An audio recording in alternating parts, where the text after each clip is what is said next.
ওয়ানডেতে লিটন দাস ব্যাটিংটা খুব খারাপ করতেন না। গত 1.5 বছর ধরে রান করার পরও তার ওয়ানডেতে গড় এখনও 30-এর উপরে।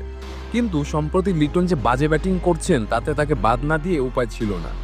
তাই আপাতত চমক মনে হলেও লিটনের বাদ পড়াটাই নিয়তি ছিল। ওয়ানডেতে সর্বশেষ 7 ইনিংসে 2 অঙ্কে রান করতে পারেননি লিটন। সর্বশেষ 50 করেছেন গত 23 বিশ্বকাপের ভারতের বিপক্ষে। এরপর 14 ইনিংসে লিটনের বলার মতো কিছুই নেই। ওই বিশ্বকাপে পাকিস্তানের বিপক্ষে 45 রান করেছিলেন। একই বিশ্বকাপে শ্রীলঙ্কা ও অস্ট্রেলিয়ার বিপক্ষে পরের 2 ম্যাচেই করেছিলেন 23 ও 36। 2023 সালের অক্টোবরে ওই বিশ্বকাপের পর থেকে লিটনের ব্যাটে আর রান নেই।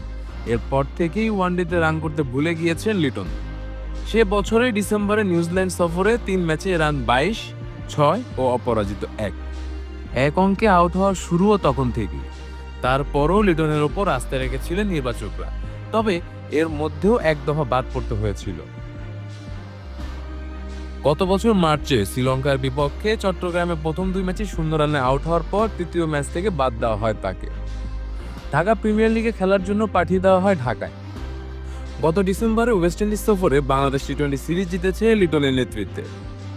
যদিও ব্যাটে তার দুর্দশা অব্যাহত ছিল সেখানেও। 3টি টি-20 ম্যাচে করেছিলেন মোট 17 রান। এর আগে ওয়ানডে সিরিজে অবস্থা ছিল আরও খারাপ। 3 ম্যাচে করেছিলেন 2, 4 ও 0।